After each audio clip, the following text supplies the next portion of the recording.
आपस का भेदभाव मिटाना है, विकास का नया दीप जलाना है। जी हाँ प्यारे मतदाता साथियों, खिला के फूल की डाली झुका के तोड़ न लेना, खिला के फूल की डाली झुका के तोड़ न लेना, लगा के दिल का रिश्ता निगाहें मोर न लेना।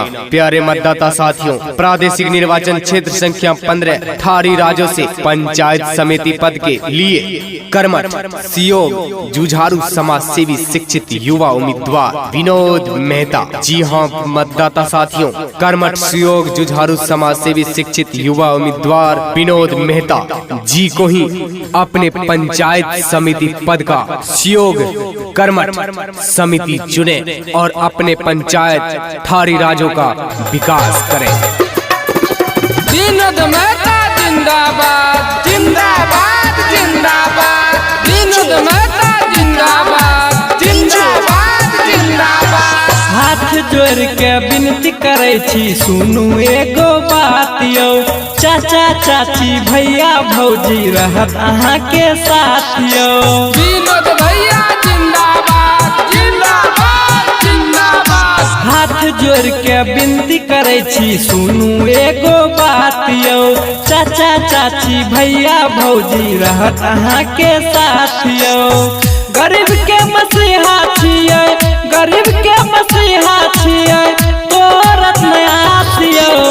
एहि बेर के समिति विनोद मेहता के बनाबू, हेत ठारी राज्यों के विकास यौ।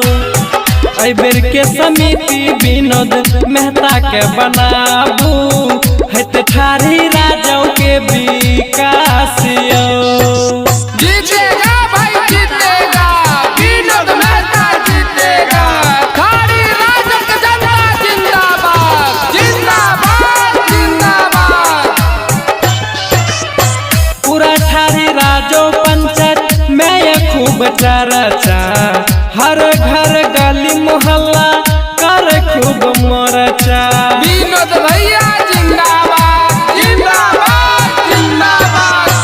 पूरा ठारी राज्यों पंचायत में ये खूब चर्चा, हर घर गली मोहल्ला कर खूब मोर्चा। गली कुछ बनते सड़क, गली कुछ बनते सड़क, होते कम झकास यौ। अब की समिति विनोद मेहता के बनाबू, हेत ठारी राज्यों के विकास यौ।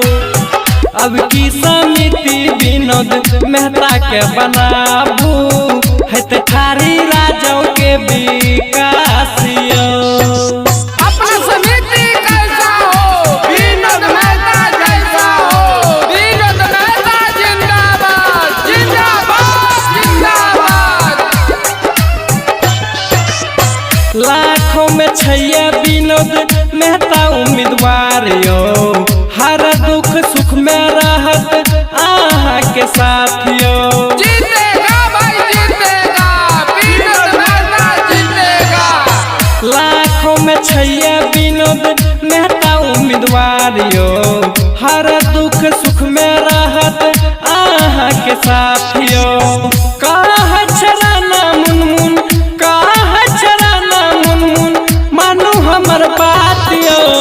एहि बेर के समिति विनोद मेहता के बनाबू, हेत ठारी राज्यों के विकास यौ। एहि बेर के समिति विनोद मेहता के बनाबू, हेत ठारी राज्यों के विकास।